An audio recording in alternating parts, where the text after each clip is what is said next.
My son's body was limp on the gurney, his skin gray beneath the fluorescent lights. Tubes, beeping machines, the sharp smell of antiseptic. I clutched the phone, begging, "Please come, please see him, he needs you." Her voice on the other end was colder than the steel rails of the hospital bed. "No, I'm going out for work." Then the line died. I stared at my boy's chest rise unevenly, machines forcing air where his body failed. I prayed she would walk through the doors. She never did. The next morning, she collapsed at her office. Same hospital, same ward. As they wheeled her in, pale and weak, a doctor pulled me aside, his tone barely audible over the whir of machines. "You deserve to know the real story behind your son's death." And just like that, the floor shifted beneath me. The words lodged in my skull, sharp and unrelenting. Real story? Behind his death? Not accident, not fate, something else. I replayed her voice in my head, flat, almost annoyed when I begged her to come. She hadn't even asked what happened. No panic, no urgency. And now, by some cruel symmetry, she lay just 2 doors down from where our child had taken his last breath. I sat between rooms, one empty, one filled with the ghost of betrayal. The doctor didn't finish his sentence. He left me with fragments, enough to know the truth wasn't in the charts. So I watched her as she slept, her breathing steady, almost peaceful. No mother should look so calm in the same building where her child's body had gone cold.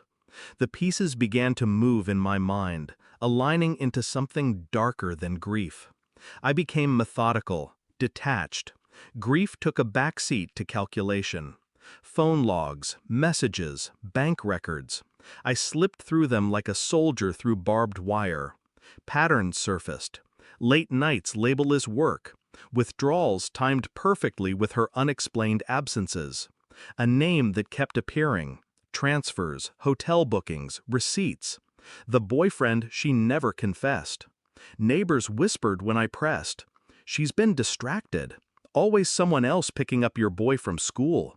He had bruises. I assumed you knew." I hadn't. I was blind. But blindness had an expiration date.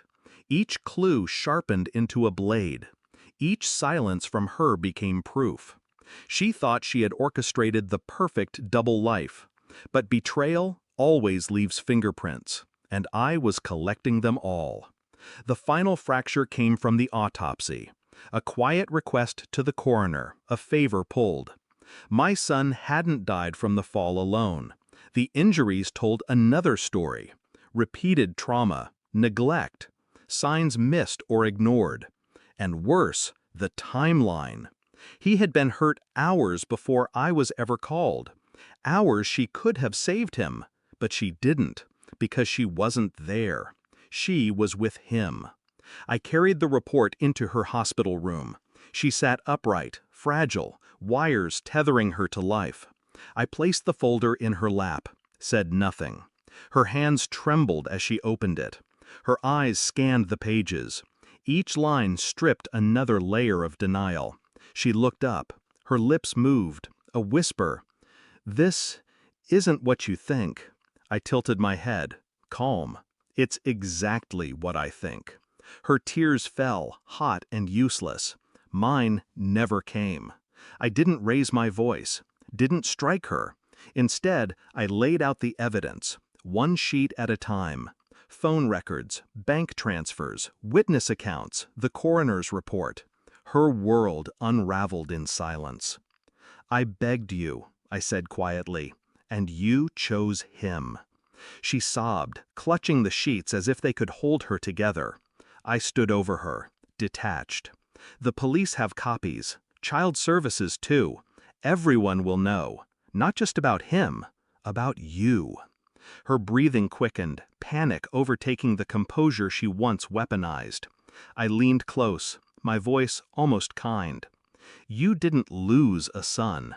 You surrendered him." Then I walked out, leaving the folder behind like a mirror she couldn't break. Grief should have consumed me, but grief requires innocence. and mine was buried with him. Now I carry only clarity. She lies in a hospital bed, drowning in the weight of her own choices. He will face prison, exposure, a life dismantled. And me? I sit by my son's grave, silent.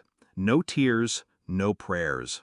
Only the stillness of a man who has severed the last tie to what destroyed him. People call betrayal fire, but I've learned it's ice. It freezes everything it touches, and when it finally shatters, it leaves nothing worth holding. So I walked away, not broken, not healed, just empty enough to be free.